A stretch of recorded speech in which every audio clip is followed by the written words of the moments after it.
வணக்கம் மக்களே. இன்றைக்கி நம்ம பார்க்க போகிற டாபிக் என்னென்னா சனிப்பெயர்ச்சி 2023 பலன்கள். அதாவது அடுத்த 2.5 வருடம் சனிப்பெயர்ச்சி எப்படி இருக்க போகுதுங்கிறது. ஸோ இது வாக்கிய பஞ்சாங்கின்படி கோயில்களில் 20/12/2024 மாலை 5:20 பயிற்சி ஆகுது. திருநள்ளார் சனீஸ்வரனுக்கு புகழ்பெற்ற ஸ்தலமான திருநள்ளார், காரைக்கால் இருக்கு இல்லையா, பாண்டிச்சேரி இதில் காரைக்கால் ஊரில் இருக்கக்கூடிய திருநள்ளார் சனீஸ்வரன் கோயில், அங்கே 20/12/2023 மாலை 5:20 பயிற்சி ஆகுது. ஸோ நம்ம அதன் அடிப்படையில் 12 ராசிக்கும் சொல்ல போகிறோம். பட் அதை ஷார்ட்டாக முடிச்சிடலாம். ஒரு 12 நிமிஷத்துக்குள்ளே எல்லா ராசிக்கும் டக்குன்னு வேகமாக முடிச்சிடலாம், சரியா? ஸோ அதனால் கொஞ்சம் தயவு செஞ்சு சப்ஸ்கிரைப் பண்ணுங்கள், அதுக்கப்புறம் லைக் பண்ணுங்கள், ஷேர் பண்ணுங்கள், கமெண்ட் பண்ணுங்கள். உங்களுக்கு அதை ரெடி பண்ணி போடுறோம். ஸோ கொஞ்சம் சப்போர்ட் பண்ணுங்கள். கொஞ்சம் முடிஞ்ச வரைக்கும் எல்லாத்தையும் ஷேர் பண்ணுங்கள். ரொம்ப ஷார்ட்டாக முடிச்சிடலாம் எல்லா ராசிக்கும், சரியா? ஃபஸ்ட்டு நம்ம என்ன பார்க்க போகிறோம்னா கடகராசி. கடகத்துக்கு அஷ்டமச்சனி. இது கடகத்துலேருந்து 8வது வீட்டில் சனி கும்பத்துக்குள்ளே வரதுனால இது ஒரு மாதிரி டஃப்பான பீரியடு தான். ஏன் டஃப்னா, அஷ்டமச்சனி எல்லா ராசிக்கும் தான் வரும். ஏன் கடகத்துக்கு ரொம்ப டஃப் அப்படின்னா, கடகத்துக்கு அது பகை. இங்கே கடகத்துக்கு சந்திரனை விட சனி இங்கே ஆட்சியே பலமாகுது இல்லையா. சந்திரன் இப்போது 2.5 வருஷம்னா அது 2.25 நாள் குறுக்க சந்திரன் மாறும். ஆனால் சனி 2.25 வருஷத்துக்கு அதே இடத்துல இருக்கும். இப்போது மாதத்துக்கு ஒரு 2.25 நாள் சனி கடகத்தில் இருக்கும். அந்த 2.25 நாள் பரவாயில்லாமல் இருக்கும். ஏன்னா அங்கே சனி ஆட்சி ஆகிறதுனால தாக்கு பிடிக்கும். மீதி எல்லா நாளும் பார்த்திங்கன்னா சனி அதே இடத்துல 8லேயே இருக்கிறதுனால அது பாதிப்பு கொஞ்சம் ஜாஸ்தியாக இருக்கும். ஸோ இது எப்படின்னா கொஞ்சம் கவனமாக இருக்கணும். எல்லா விஷயத்துலையும் கொஞ்சம் யோசித்து நிதானமாக முடிவெடுக்கணும். கவனங்கள் இல்லாத இது பூந்து விளையாடும். ஸோ கடகராசி கொஞ்சம் கவனமாக இருக்கேன். அதுக்கு அடுத்தது பார்த்திங்கன்னா கும்பத்துக்கு ஜென்மத்திலே சனி வருது. இது தலை மேலே ஏறி போடுற மாதிரி. இப்போ நமக்கு தலை ரொம்ப முடி வளர்த்திக்கிட்டோம் அப்படின்னா தலையில் பிக்கும். எப்படா முடி வெட்டலாம், தலை ஃப்ரீயாகட்டுன்னு இருக்கும் இல்லையா. இது அது மாதிரியான கண்டிஷன். ஸோ போட்டு மண்டைக்குள்ளே போட்டு கன்ஃபியூஷன் ஸ்டேட் அதிகமான கன்ஃபியூஷனை ஏற்படுத்துறது இந்த கும்பத்துக்கு தான். கடகத்துக்கு சிந்திக்கவே விடாது ஒழுங்கு, அது வேறு. இங்கே ஓவர் சிந்தனையாக இருக்கும். எல்லாத்துக்கும் ஒரு குழப்பம், எல்லாத்துக்கும் ஒரு கன்ஃபியூஷன், தெளிவில்லாமல் வச்சு செய்கிற மாதிரி செஞ்சுக்கிட்டு இருக்கோம். ஸோ அதனால் இங்கே இந்த கன்ஃபியூஷன், எந்த விஷயம் கன்ஃபியூஸ் ஆகாமல் கொஞ்சம் யோசித்து முடிவு எடுக்கணும். இல்லை யார்ட்டையாவது கேட்கணும், இது இந்த முடிவு எடுக்கலாமான்னு. ஸோ அதுதான் மெயினாக கும்பத்துக்கு பார்க்கணும். அதுக்கு அடுத்தது பார்த்திங்கன்னா அடுத்த பாதிப்பு ஃபஸ்ட்டு கடகம், 2வது கும்பம், அதுக்கடுத்த பாதிப்புங்கிறது மீனம். மீனத்துக்கு பார்த்திங்கன்னா விரயச்சனி. ஸோ இது என்ன பண்ணிக்கிட்டு இருக்கோம், நல்லா செலவு இழுத்து விட்டுக்கிட்டு இருக்கோம். ஸோ இந்த டைமில் போய்ட்டு நான் முடிஞ்ச வரைக்கும் ஏதாவது வீடு வாங்குகிறேன், இது பண்ணுறேன், வண்டி வாங்குகிறேன், அந்த மாதிரி ஏதாவது, அப்புறம் வீட்டில் ஏதாவது சுப செய்திகள், கல்யாண செய்திகள் இருந்தால் அந்த மாதிரி இருந்ததுன்னா அது மாதிரி விஷயங்கள் லோனை போட்டு இது பண்ணுங்க. சுபமான செலவுலாம் இழுத்து விட்டுருங்க. ஓரளவு பாதிப்பு தப்பிக்கும். இல்லைன்னா ஆஸ்பத்திரிக்குள்ளே கொண்டு போய் குறைச்சிரும். எப்பப்பா நீ செலவு பண்ணுவ, சேர்த்து வச்சுக்கிட்டே இருக்கியே, கொஞ்சம் செலவு பண்ணுப்பா அப்படின்னு சொல்லி செலவு இழுத்து விட்ருவோம். அதனால் கொஞ்சம் முடிஞ்ச வரைக்கும் ஏதாவது கமிட்மெண்ட்ஸு பிளான் பண்ணிகிட்ருக்கீங்கன்னா அது இப்போ பிளான் பண்ணுங்கள், என்ன கமிட்மெண்ட்டாக இருந்தாலும். ஸோ அது ஒரு மாதிரி இல்லைன்னா இழுத்து விட்டுரும். ஸோ மீனம் 3வது இடத்துல டேஞ்சர். 4வது டேஞ்சர் பார்த்திங்கன்னா மகரம். மகரத்துக்கு கடைசி 2.5 வருஷம் தான், 7.5 கடைசி 2.5 வருஷம். பட் இருந்தாலும் என்னென்னா பணத்தை கையில் வரக்கூடாது. ஏன்னா மகரத்துக்கு தனஸ்தானத்தில் சனி இருக்குல்ல, அவ்வளோ பணமே வராது. வந்தால் தானே செலவு பண்ணுறது, விரயம் மாறுதலாம், வரவே கூடாது. ஸோ கொஞ்சம் பொருளாதாரத்தை கையை கடிக்கும். செலவுக்கு காசு இருக்காது.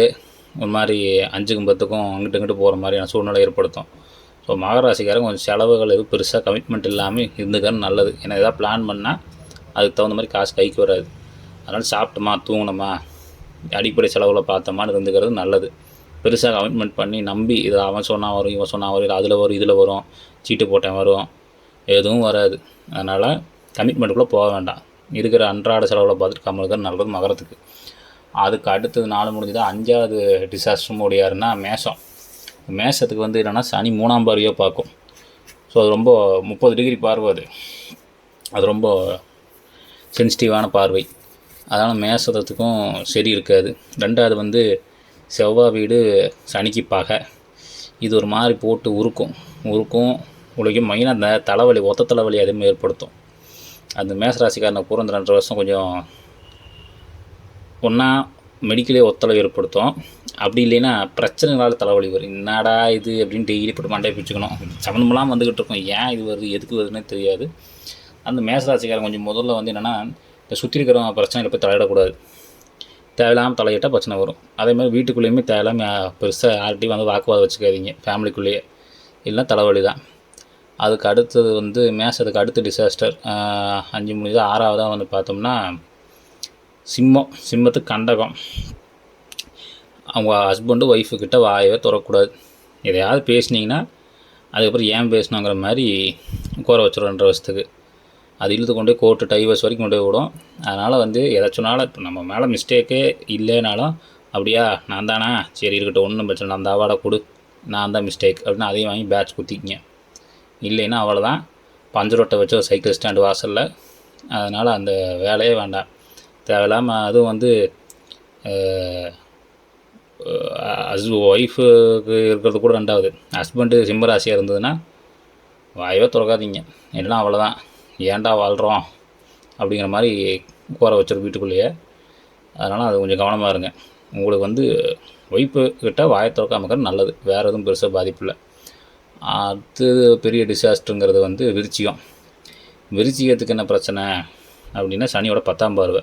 இப்போது சிம்மத்துக்கு கண்டகச்சனி, அதை 7ஆம் பார்வை முடிஞ்சதா. இப்போ விருச்சிகத்துக்கு வந்து 10ஆம் பார்வை. இது அதோட ஒரு டைப் ஆஃப் பிரச்சனை. இது வந்து சமட்டையில் அடிக்கிற மாதிரி டம் டம் டம்முன்னு அடிக்கும். விருச்சிக ராசிக்காரன் ஏற்கனவே 7.5 ஒரு அது பேர் தான் 7.5, ஆனால் ஒரு 9 வருஷம் போட்டு செக்கிழுத்த கதையாக அலைய விட்டுச்சு ரோட்டில். ஆனாலும் அது ஓயலை. அது எனக்கு 7.5 முடிஞ்சிருச்சு அப்படின்லாம் நினச்சிட்டு இருப்பீங்க. விருச்சிகம் அப்படி இல்லை. கும்பத்தில் இருந்தாலும் அது 7.5 மாதிரி தான் செயல்படும். ஏன்னா 10ஆம் பார்வை நேரம் விருச்சிகத்தில் உழுதா, இன்னும் உங்களுக்கு 7.5 முடியல. இன்னும் என்ன சொல்கிறது, விடாது கருப்பு மாதிரி தான். எவனை விட்டாலும் விருச்சிகத்தை விடாது. அதனால் நல்லா விசிறிட்டு வீட்டில் சிவனேன்னு யார்ட்டையும் பிரச்சனை பண்ணாமல் இருங்க. அது ஒரு மாதிரி தான் இருக்கும். அதனால் வந்து இன்னும் 2.5 வருஷம் அப்படி தான். ஸோ அதனால் அது வந்து விருச்சிக ராசிக்காரன் ஏற்கனவே ஒரு 7 சனியே ஒரு 9 வருஷமாட்ட வச்சு செஞ்சுதா, அந்த பழக்கத்தையும் இன்னும் ஒரு 2.5 வருஷத்துக்கு அப்படியே அக்செப்ட் பண்ணிக்கிங்க. அதுக்கப்புறம் நார்மலைஸ் ஆகிடும். வேறு ஆப்ஷன் இல்லை விருச்சிகத்துக்கு. சரியா, விருச்சி முடியுதா. இது எல்லாமே டிசாஸ்டர். இப்போ டிசாஸ்டர் ராசிகள் நம்ம சொல்லியாச்சு. எது, ஃபஸ்ட்டு கடகம், அதுக்கடுத்து கும்பம், அடுத்து மீனம், அதுக்கடுத்து 4வது மகரம், அடுத்து 5வது மேஷம், 6வது சிம்மம், 7வது விருச்சிகம் சொல்லியாச்சு. இப்போ இதெல்லாம் ஒளிஞ்சுது சனியோட இதில்.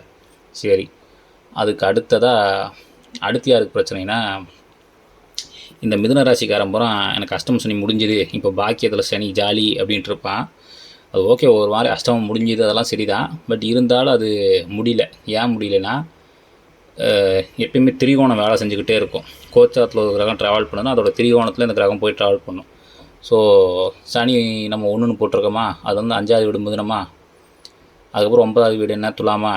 ஸோ அப்போ அந்த சனி கும்பத்தில் இல்லை, கும்பத்தில் இருக்கிற மாதிரியே மிதுனத்துலேயும் இருக்குது, துலாத்துலேயும் இருக்குது. அப்போ கும்பத்துக்கு என்ன பலனோ அதே தான். மிதுனத்துக்கும் ஜென்ம சனி, துலாத்துக்கும் ஜென்ம சனி தான்.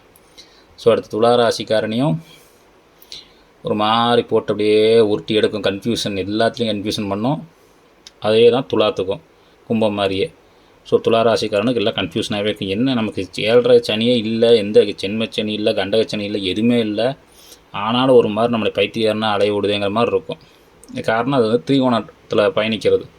1-9 எப்பயுமே பயணிக்கும் எந்த கிரகமாக இருந்தாலும். ஸோ கும்பம் மாதிரியே தான். மிதுனமும் செத்தான், துலாமும் செத்தான். வாயை வச்சுட்டு கம்மன் இருக்கணும். இல்லைன்னா வெல்ட்ரிங் பட்டறையில் உட்காந்து வெல்டோட்டை வச்சுருவாங்க. இது அந்த கூலிங் கிளாஸே இல்லாமல் கண் அப்படி கதற ஃப்ளாஷ் லைட்லேயே உட்காந்து வெல்டிங் ஓட்ட வேண்டியதான். அந்த மாதிரி ஆகிடும். அதனால் கன்ஃபியூஷனே இருக்கக்கூடாது. கன்ஃபியூஷன் வந்தால் கம்முன்னு இருந்துக்கணும். முடியுதா. இப்போ மிதுனமும் காலி, துலாமும் காலி. அப்போ மிச்சம் யார் தான் இருக்கிறா அப்படின்னா ரிஷபராசி. அதுக்கு அடுத்தது வந்து நம்ம கன்னிராசி. அதுக்கு அடுத்தது வந்து தனுஷ். இந்த 3 ராசி தான் ஓகே, பிரச்சனை இல்லை. இந்த 3 ராசிக்கும் சனியோட டிஸ்டர்பன்ஸஸ் இருக்காது. இப்போ அடுத்த 2.5 வருஷம் வந்து யார் நல்லா இருப்பாங்க அதாவது சனியால் பிரச்சனை இல்லாமல் மற்றபடி அவன் இப்போ இந்த ரிஷப ராசிக்காரன், கன்னி ராசிக்காரன், தனுசு ராசிக்காரன் இந்த 3 பேர்த்துக்கும் ராகு இது ஸ்கெட்ச் போட்டு வந்துட்டுருக்கும் இல்லையா. இப்போ இந்த ரிஷபத்துக்கு பார்த்தா திரிகோணத்தில் கேது, அப்போ அவன் முடிஞ்சான். அவன் இன்னும் அதுக்கப்புறம் இன்னும் அவளாம் தப்பிக்க முடியாது, அவன் காலி. சரி ஆமாம் ரிஷபத்துக்கு 5ல் கேது. சரி கன்னிக்கு வந்து அந்த ராசிலேயே 1லேயே கேது, அவனும் காலி. இப்போ அவனுக்கு 2 கேதுனால முடிஞ்சிடுவானுங்க. சனிகிட்ட தப்பிச்சு கேது காலி பண்ணிடுவான். வேறு யாரப்பா, இந்த தனுசு. இப்போ தனுசுக்கு வந்து கேது டிஸ்டர்பன்ஸ் இல்லை, ராகு டிஸ்டர்பன்சஸ் இல்லை, சனி டிஸ்டர்பன்சஸ் இல்லை. அப்போது so the probably next 1.5 years Rahu Ketu தொல்லை கிடையாது, 2.5 years சனி தொல்லை இல்லை. ஸோ அப்போ எப்படி பார்த்தாலும் அடுத்த 1.5 வருஷம் இந்த நெகட்டிவ் பிளானட்ஸ் ராகு கேது சனி எவன் தொல்லையுமே இல்லாமல் நிம்மதியாக இருக்கிறது தனுசு மட்டும்தான். ஸோ தனுசு ராசிக்காரர், தனுசு லக்னக்காரர் எல்லாருமே வந்து புண்ணியவான். அடுத்த ஒரு 1.5 வருஷத்துக்கு ராகு கேது தொல்லை கிடையாது. அதுக்கு அடுத்தது சனி 2.5 வருஷத்துக்கு தொல்லை இல்லை. ஸோ அப்போ அடிப்படையில் இந்த டாப் மோஸ்ட் முதல் பரிசு அடிப்பவர் யாருன்னா தனுசு. ஸோ முதல் ராஜயோகா விதி யார் இந்த சனி பயிற்சியில் அப்படின்னா தனுசு ராசி. அவர் தான் சனியோட தொல்லை இல்லாமல் கூட அட்டாச்மெண்ட்டுக்கு வர ராகு தொல்லையும் இல்லாமல் சக்ஸஸ்ஃபுல்லாக இருக்க போகிறவர் அவர் தான். சரி, 2வது ப்ளேஸில் வந்து ரிஷபத்தை கொடுக்குறோம். ஏன்னா திரிகோணத்தில் தான் கேது கனெக்ட் ஆகுது, அதனால் 2வது ப்ளேஸ் எதான பாசிட்டிவாக. 3வது கன்னி. ஸோ இதுதான் நம்மளுடைய ரிசல்ட். ஸோ இதில் வந்து 12 ராசியில் பிரச்சனை இல்லாமல் இருக்கக்கூடிய ராசி சனியாலன்னா ஃபஸ்ட்டு தனுசு, 2வது ரிஷபம், 3வது கன்னி. மீதி எல்லா மீதி 9 ராசியும் முடிஞ்சாங்க. ஒன்றும் சொல்கிறதுக்கு இல்லை. ஆளாளுக்கு ஒரு ஸ்டைலில் செய்யும். அதனால் அப்போ என்ன தான் பண்ணுறதுன்னா ஒன்றும் பண்ண வேண்டாம். எப்பயும் போல் வேலையை பாருங்கள். இங்கே ஹிந்துவாக இருந்தால் வாரமான எப்பயும் போல் போய் கோயிலுக்கு போனால் உங்களால் முடிஞ்சால் ஒரு எள்ளு தீபம் போட்டு சனி சொன்ன கும்பிட்டு போய் உங்கள் வேலை என்னவோ அதை பாருங்கள். அதுக்கு மேலே அவன் கர்மாவுக்கு என்ன பலனோ அது வரும்.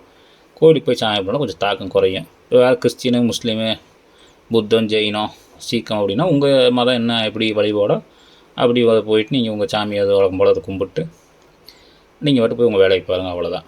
ஸோ இறை வழிபாடுங்கிறது சம்பவத்தோட தாக்கத்தோடைய அந்த வலிமையை குறைக்கும், வீரியத்தை குறைக்கும். சம்பவம் நடக்காமலாம் போகாது. ஏன்னா சுமந்து வர கர்மாவை கழிச்சு தானே ஆகணும்.